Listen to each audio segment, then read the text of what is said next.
यहाँ का नौजवान कमज़ोर है, नौजवान बेरोजगार है, महंगाई अपने चरम पर है, बलात्कार और हत्याएं का दौर चल रहा है। तो कहना आप ये चाह रहे हैं कि जो लीबिया के राष्ट्रपति गद्दाफी का हाल हुआ वही भारत देश के अंदर में वो सभी संस्थाएं जिस पर लोग गर्वान्वित महसूस करते थे वो बिक रहा है या भारत पर जा रहा है। इसलिए हम लोग युवाओं को चेताने के लिए, युवाओं को बताने के लिए कि अभी भी चेत जाओ, ये जात पात धर्म। नमस्कार, आप देख रहे हैं पकड़ भारत। मैं आज झारखंड प्रदेश के कांग्रेस युवा अध्यक्ष श्री अभिजीत राय जी से मैं बात कर रहा हूं और आज ये कोडरमा पधारे हुए हैं। इनका क्या प्लान है कांग्रेस को आगे बढ़ाने का और कांग्रेस की स्थिति राज्य में, देश में, इन सब विषयों के बारे में हम इनसे जानते हैं। और आपका कोडरमा की धरती पे पदार्पण क्यों हुआ सर? सबसे पहले तो आपके पकड़ भारत के दर्शकों को बहुत बहुत बधाई, शुभकामना। देखिए, कोडरमा झारखंड का एक अहम हिस्सा है और झारखंड का दशा और दिशा कोडरमा से तय हो, इसके लिए आज हम लोग अपने यूथ के प्रभारी के साथ, लीगल सेल के चेयरमैन के साथ, एसजी के साथ, सब लोगों के साथ हम लोग आए हैं। एक पदयात्रा होना है जो बिहार के चंपारण से शुरू होगा। गांधी जी का जो यहाँ से दांडी यात्रा शुरू हुआ था, उस संदेश को लेके बिहार होते हुए झारखंड और झारखंड होते हुए बंगाल में ये पदयात्रा खत्म होगी। उस पदयात्रा को लेकर हम लोग रूट तय करने के लेके कोडरमा को आए हुए हैं और 1, 2, 3 को हमारा युवा क्रांति बुनियादी प्रशिक्षण शिविर रांची में होने वाला है। उसके लिए भी यहाँ के नौजवान को हम इनवाइट करना चाहते हैं, बुलाना चाहते हैं। रहा आपका जो सवाल था कि कांग्रेस कमज़ोर है या कांग्रेस, देखिए, अगर इस देश में कांग्रेस कमज़ोर है तो इस देश का अर्थव्यवस्था कमज़ोर है। अगर इस देश में कांग्रेस कमज़ोर है तो यहाँ का नौजवान कमज़ोर है, नौजवान बेरोजगार है, महंगाई अपने चरम पर है, बलात्कार और हत्याएं का दौर चल रहा है, कानून व्यवस्था ठेंगा पर है, बुलडोजर की सरकार है जो उनके खिलाफ बात करेगा, चाहे आप जैसे पत्रकार हो, चाहे हमारे जैसा राजनेता हो या आम आदमी। अभी मैं झारखंड की बात कर रहा हूँ, यूपी में है ना सर? यूपी में नहीं है, मध्य प्रदेश में भी शुरू हो गया है, बट अभी झारखंड से मैं बात कर रहा हूँ। आप झारखंड की बात कर रहे हैं तो मैं झारखंड की इतना ही आपको कहूँगा कि झारखंड में युवा सरकार है, कांग्रेस गठबंधन की सरकार है और निश्चित तौर से जो वादा लोगों से किया गया था, खास तौर से अगर मैं कांग्रेस की बात करूँ, कांग्रेस में 4 मंत्री हैं। कृषि मंत्री हैं बादल जी। हमने बड़ा ईमानदारी से लोगों से कमिट किया था कि जब हम सत्ता में आएंगे तो हम जो है ऋण, किसानी ऋण माफ़ करेंगे। 50-50 हज़ार रुपया माफ़ किया है और आगे भी हम प्रावधान कर रहे हैं कि कैसे उसमें माफ़ी हो। ग्रामीण विकास मंत्री हैं आलमगीर आलम। हर एक गांव में सड़क का निर्माण हो रहा है, हर पंचायत भवन का निर्माण हो रहा है, गांव से जुड़ा हुआ जो स्कूल है उसकी व्यवस्था सुधारने का प्रयास किया जा रहा है। हेल्थ मिनिस्टर हमारे हैं बन्ना गुप्ता।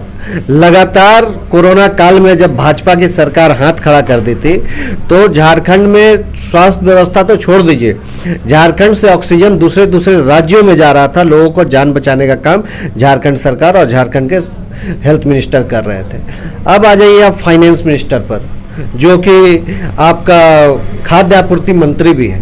पूरा कोरोना काल में जब इस देश का प्रधान सेवक मोदी जी हाथ खड़ा कर दिए थे तो झारखंड के अंदर में एक गांव में एक लोगों तक राशन, मुफ्त राशन पहुंचाने का काम झारखंड सरकार की सारे स्टेट में सर मुफ्त राशन नहीं, कहाँ सारा स्टेट में चल रहा है मुफ्त राशन। पूरा हाथ खड़ा कर दिया गया था भाजपा के द्वारा, मोदी जी के द्वारा। कहा रहा था कि कोष में पैसा नहीं है, कोष भंडारा में अनाज नहीं है।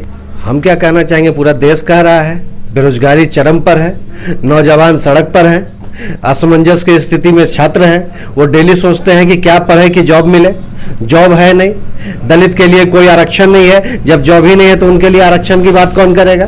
देश बिक रहा है, देश के अंदर में वो सभी संस्थाएं जिस पर लोग गर्वान्वित महसूस करते थे वो बिक रहा है या भारत पर जा रहा है। वो समय दूर नहीं जब झारखंड, यूपी, बिहार, इस तरह के राज्य भी भाड़ा पे व्यापारी को देना शुरू कर दे। इसलिए हम लोग युवाओं को चेताने के लिए, युवाओं को बताने के लिए कि अभी भी चेत जाओ, ये जात पात धर्म भाषा क्षेत्र के चीजों से ऊपर उठो और सरकार से सवाल करो। सर, आजादी के बाद 55 साल लगभग कांग्रेस की सरकार रही। देश में कैसा शासन व्यवस्था, कैसे स्तंभ स्थापित किए जिसको बीजेपी सरकार मोदी जी आने के बाद 7 साल में ही बर्बाद कर दिए। तो देश की बुनियादी व्यवस्था कैसी रही थी सर? जाहिर सी बात है बुनियादी व्यवस्था कमजोर रही होगी, इसलिए दिक्कत क्या है, कि आप भाजपा के एंगल से बात करना चाहते हैं। नहीं। तो सुन लीजिए मेरा बात, पूरा बात। आप इसलिए आप इस बात को बोल रहे हैं, देश का बुनियाद मजबूत है, इसलिए इतना बेचने के बाद भी, इतना धन लुटाने के बाद भी आज देश अपने अस्तित्व में खड़ा है। लेकिन आपको एक बात बता रहे हैं कि जब देश आज़ाद हुआ था तो देश के अंदर में एक सुई नहीं बनता था। आज विश्व के अंदर में हमारे यहाँ से सप्लाई होता है, लोग हमारे पर निर्भर हैं। यही कांग्रेस का देन है। आज जो ये चौड़ा होकर बेच रहे हैं और दूसरे देश को जो पैसा बांट रहे हैं और सेठगिरी कर रहे हैं, ये पैसा इनका कमाया हुआ नहीं है, यही कांग्रेस का खजाना भरा हुआ है। आज खजाना खाली है, कर्ज में देश डूबा हुआ है, देश का हर नौजवान कर्ज में है। ये बात भी आपको जानना होगा। तो ये बहुत ही भयावह स्थिति है। देश के अंदर में 3-4 गवर्नमेंट रिजाइन कर दिए, क्योंकि रिजर्व बैंक का जो जमा पूंजी था उसको भी निकाल के सरकार खा रहा है। देश का लगातार सब चीज़ बेचने के बाद भी अर्थव्यवस्था ऊपर नहीं हो रहा है। तो ये सोचने का विषय है। रोजगार है नहीं। आप याद कीजिए कि आज से 5-10 साल पहले आप लोगों से बात करते थे, दिल्ली, मुंबई, पटना में जब लोग रहते थे या दूसरे शहरों में रहते थे, तो 6 महीना में कोई जॉब, उस 6 महीना बाद कोई और जॉब करते थे, क्योंकि जॉब का ऑप्शन खुला हुआ था। ये बात तो सच है सर। तो वही बोल रहे हैं कि कोई भी जब व्यक्ति जॉब करने जाता था, बॉस का प्रेशर होता था, उनके पास ऑप्शन था, दूसरे जॉब के लिए चले जाते थे। आज उसी जॉब को आधे पैसा पे करने के लिए मजबूर है, क्योंकि जॉब नहीं है। और देखिए, ये जो व्यवस्था है, इससे कांग्रेस के लोग परेशान नहीं है, देश का लोग परेशान है, भाजपा के भी लोग परेशान है। लेकिन अब समझ में नहीं आ रहा है कि चल क्या रहा है। अब ईवीएम सेट करके खेला जा रहा है या क्या हो रहा है, उसको भी हम लोग समझने का। लीबिया एक राज्य है, देश है, सॉरी। लीबिया के अंदर में गद्दाफी नाम के बड़ी पॉपुलर राष्ट्रपति हुआ करते थे। उनकी पॉपुलैरिटी 5 साल चली, उसके बाद फिर उन्होंने थोड़ा चालाकी किया, 10 साल चला, उसके बाद फिर चालाकी किया, 15 साल चला, उसके बाद वो तानाशाह किए 20 साल और फाइनली 40 साल। उसके बाद वो ऐसा व्यवस्था बना दिए कि वो कभी हार नहीं सकते हैं। फाइनली वो क्या हुआ, जनता ने उनको निकाल के नाली में गोद के मार दिया। कहने का मतलब यह है कि जनता अगर सर पे बैठाती है तो जनता जिस दिन सवाल करना। तो कहना आप ये चाह रहे हैं कि जो लीबिया के राष्ट्रपति गद्दाफी का हाल हुआ, वही भारत देश के प्रधानमंत्री का भी होने वाला है? नहीं, मैं वो नहीं कह रहा हूँ। मैं ये कह रहा हूँ कि जो भी तानाशाह है, ये समझता है कि इस देश के नौजवानों का, देश के लोगों का बात हम नहीं करके भी राज्य पे कब्जा कर सकते हैं। ईवीएम चाहे मैनेज करके हो या सिस्टम हैक करके। तानाशाह कौन है देश में सर? मोदी जी है।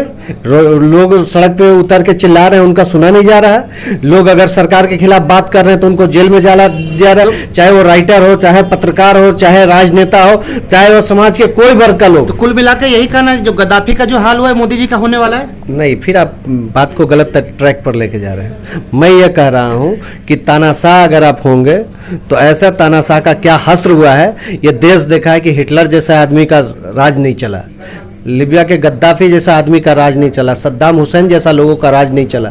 तो ये इतिहास है, इसको समझने का सबको जरूरत है। वीडियो को अधिक से अधिक शेयर करें, कमेंट बॉक्स में सुझाव दें, इनकी राय से कितना सहमत है, और चैनल को सब्सक्राइब नहीं किया, चैनल को सब्सक्राइब करें। बहुत बहुत धन्यवाद।